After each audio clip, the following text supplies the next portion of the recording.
ಪ್ರಸ್ತುತ ಈಗ ನಾನು ಕೊಂಡೇನಹಳ್ಳಿ ಮುರಳಿ ಅಂತ ಭಾರತೀಯ ಜನತಾ ಪಕ್ಷದ ಜಿಲ್ಲಾ ಪ್ರಧಾನ ಕಾರ್ಯದರ್ಶಿಯಾಗಿ ಕಾರ್ಯನಿರ್ವಹಣೆ ಮಾಡ್ತಾ ಇದ್ದೀನಿ.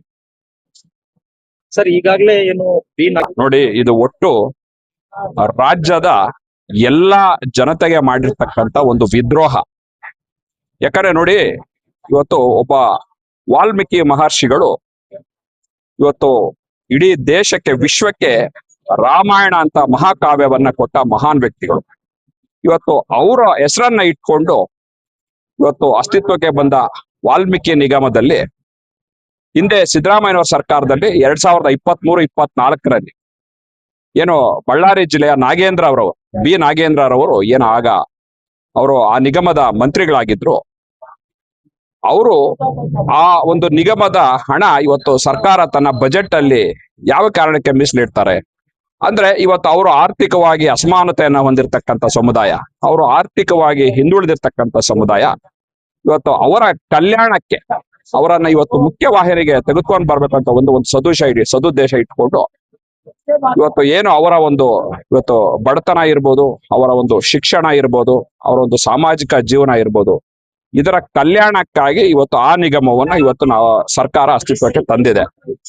ಆದ್ರೆ ಇವತ್ತು ಅಂತ ಮಹಾಶಯರ ಹೆಸರನ್ನು ಇಟ್ಕೊಂಡಿರ್ತಕ್ಕಂಥ ಅದೇ ಸಮುದಾಯದ ಇವತ್ತು ಬಿ ನಾಗೇಂದ್ರ ಅವರು ಒಂದು ಇಡೀ ರಾಷ್ಟ್ರ ರಾಜಕಾರಣ ಗಮನ ಸೆಳೆಯುವ ರೀತಿಯಲ್ಲಿ ಒಂದು ದೊಡ್ಡ ಹಗರಣವನ್ನ ಮಾಡಿ ಆ ಮೀಸಲು ಹಣವನ್ನ ತಾವು ತಮ್ಮ ಅಧಿಕಾರಾವಧಿಯನ್ನ, ತನ್ನ ಅಧಿಕಾರ ಬಲವನ್ನ ದುರುಪಯೋಗ ಪಡಿಸ್ಕೊಂಡು ಇವತ್ತು ಆ ಮೀಸಲು ಹಣವನ್ನ ಇವತ್ತು ಕೇವಲ ಕಾಂಗ್ರೆಸ್ ಪಕ್ಷದ ಚುನಾವಣಾ ಕಾರ್ಯಕ್ಕೆ, ಅಂದ್ರೆ ಪಕ್ಕದ ತೆಲಂಗಾಣ ಚುನಾವಣಾ ಕಾರ್ಯಕ್ಕೆ ಅವರ ಸ್ವಂತಕ್ಕೆ ಇವತ್ತು ಅಲ್ಲಿ ಅಕೌಂಟ್ಗಳನ್ನ ತೆರೆದು ಅಲ್ಲಿ ಇವತ್ತು ಬಾರ್ನ ಮಾಲೀಕರು ಇರ್ಬೋದು, ಪೆಟ್ರೋಲ್ ಬಂಕ್ ಮಾಲೀಕರು ಇರ್ಬೋದು, ಲೇಔಟ್ ನ ಮಾಲೀಕರು ಇರ್ಬೋದು, ಇವತ್ತು ಅವರ ಒಂದು ಅಕೌಂಟ್ಗಳಿಗೆ ಈ ಹಣವನ್ನ ವರ್ಗಾವಣೆ ಮಾಡಿ ಸರಿಸುಮಾರು 187 ಕೋಟಿ ಇವತ್ತು ಬಹುದೊಡ್ಡ ಹಗರಣವನ್ನ ಇವತ್ತು ಈ ರಾಜ್ಯದಲ್ಲಿ ಇವತ್ತು ಮಾಡಿದ್ದಾರೆ.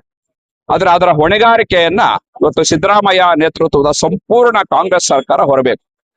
ಕೇವಲ ಅವರನ್ನ ಬಲಿ ಕೊಟ್ಟು, ಯಾಕಂದ್ರೆ ಈ ಈ ಈ ಈ ಹಣ ಕೇವಲ ಅವರು ಮಾತ್ರ ಶಾಮೀಲಾಗಿಲ್ಲ, ಇದರ ಬಹುಪಾಲು ಕೇಂದ್ರದ ಹೈಕಮಾಂಡ್ಗೆ, ಕೇಂದ್ರದ ಆ ಪಕ್ಷದ ಕೆಲವು ನಾಯಕರುಗಳಿಗೂ ಕೂಡ ಸಂದಾಯ ಆಗಿದೆ ಅಂತಕ್ಕಂಥ ವಿಚಾರ ತಮ್ಮೆಲ್ಲರಿಗೂ ಗೊತ್ತಿದೆ.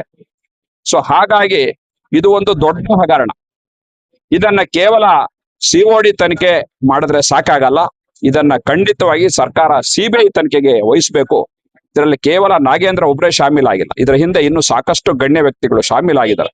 ಅವ್ರ ಹೆಸರನ್ನ ನಾವು ಆಚೆ ತರಬೇಕು ಆದ್ರೆ, ಈ ಒಂದು ಆ ಸಮುದಾಯಕ್ಕೆ ನಾವು ನ್ಯಾಯವನ್ನ ಕಲ್ಪಿಸ್ಬೇಕು ಅನ್ನೋದಾದ್ರೆ ಇದು ಸಿಬಿಐ ತನಿಖೆಗೆ ವಹಿಸಬೇಕು. ಸಿಬಿಐ ಮಟ್ಟದಲ್ಲಿ ತನಿಖೆ ಆಗಿ ಇದರಿಂದ ಇರ್ತಕ್ಕಂಥ ಎಲ್ಲಾ ಹೆಸರುಗಳನ್ನ ಇವತ್ತು ಆಚೆ ತರ್ತಕ್ಕಂಥದ್ದಾಗಿದೆ.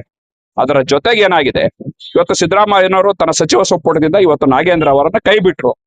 ಆದ್ರೆ ಈಗ ಬಂದಂತ ಇವತ್ತು ಡಿ ಕೆ ಶಿವಕುಮಾರ್ ನೇತೃತ್ವದ ಸರ್ಕಾರ ತನ್ನ ಹೊಸ ಸಚಿವ ಸಂಪುಟವನ್ನ ವಿಸ್ತರಣೆ ಮಾಡಿದಂತ ಸಂದರ್ಭದಲ್ಲಿ ಇವತ್ತು ಅವ್ರ ಮೇಲೆ FIR ಆಗಿದೆ. ಕೇವಲ FIR ಒಂದಲ್ಲ, ಆ FIR ಆದ ತಕ್ಷಣ ಆ ರಾಜ್ಯ ಸರ್ಕಾರ ತಾವೇ ನಿಯೋಗ ಮಾಡಿರ್ತಕ್ಕಂಥ ಒಂದು ತನಿಖಾ ಸಂಸ್ಥೆ ಹೌದು ಇವತ್ತು ಅವರ ಹಗರಣದಲ್ಲಿ ಭಾಗಿಯಾಗಿದ್ದಾರೆ ಅಂತ ಹೇಳಿ ಚಾರ್ಜ್ ಶೀಟ್ ಅನ್ನ ಕೂಡ ಇವತ್ತು ಕೋರ್ಟ್ಗೆ ಚಾರ್ಜ್ ಶೀಟ್ ಕೂಡ ಸಲ್ಲಿಕೆ ಆಗಿದೆ. ಸೊ ಚಾರ್ಜ್ ಶೀಟ್ ಸಲ್ಲಿಕೆ ಆದ್ಮೇಲೆ ಅವರ ಬಂಧನ ಕೂಡ ಆಗಿ ಅವರು ಜೈಲಲ್ಲಿ ಕೂಡ ಇದ್ರು. ಇಂಥ ಸಂದರ್ಭದಲ್ಲೂ ಕೂಡ ಅವರು ಒಂದು ಅಧಿಕಾರ ಬಲವನ್ನು ಉಪಯೋಗಿಸಿ ಜಾಮೀನಿನ ಮುಖಾಂತರ ಹೊರಗಡೆ ಬಂದಿದ್ದಾರೆ ಹೊರತು ಇವತ್ತು ಅವರ ಆರೋಪ ಮುಕ್ತರಾಗಿಲ್ಲ. ಕೇವಲ ಜಾಮೀನಿನ ಮೇಲೆ ಇವತ್ತು ಹೊರಗಡೆ ಇದ್ದಾರೆ. ಇವತ್ತು ಇಷ್ಟು ದೊಡ್ಡ ಪ್ರಜಾಪ್ರಭುತ್ವ ವ್ಯವಸ್ಥೆಯಲ್ಲಿ ಇಂಥ ದೊಡ್ಡ ಹಗರಣದ ಆರೋಪವನ್ನ ಹೊತ್ತು ಇವತ್ತು ವಿಚಾರಣೆಯನ್ನ ಎದುರಿಸ್ತಾ ಇದ್ರು ಕೂಡ ಇವತ್ತು ಅವರಿಗೆ ತಾವು ಮಂತ್ರಿ ಪದವಿಯನ್ನ ನೀಡಿದಿರಿ ಅಂದ್ರೆ ಇದು ಬಹುಶಃ ಪ್ರಜಾಪ್ರಭುತ್ವದ ಒಂದು ದೊಡ್ಡ ತಪ್ಪು ಹೆಜ್ಜೆ ಅಂತ ನಾನು ಹೇಳ್ತೀನಿ. ನೀವು ಹಾಗಾದ್ರೆ ಇವತ್ತು 5.5 ಕೋಟಿ ಇವತ್ತು ಕನ್ನಡಿಗರಿಗೆ ತಾವು ಏನ್ ಸಂದೇಶ ಕೊಡ್ತೀರಿ? ಇವತ್ತು ಕೇವಲ ಯಾರೋ ಒಬ್ರು ಸಣ್ಣ ತನ್ನ ಹೊಟ್ಟೆಪಾಡಿಗೆ ಯಾವುದೋ ಒಂದು ಸಣ್ಣ ಕಳ್ತನ ಮಾಡಿದ್ರೆ ಇವತ್ತು ಅವರ ಜೀವನವನ್ನ ಇವತ್ತು ಯಾವ ರೀತಿ ನರಕ ಯಾತನೆ ಮಾಡ್ತೀರಿ?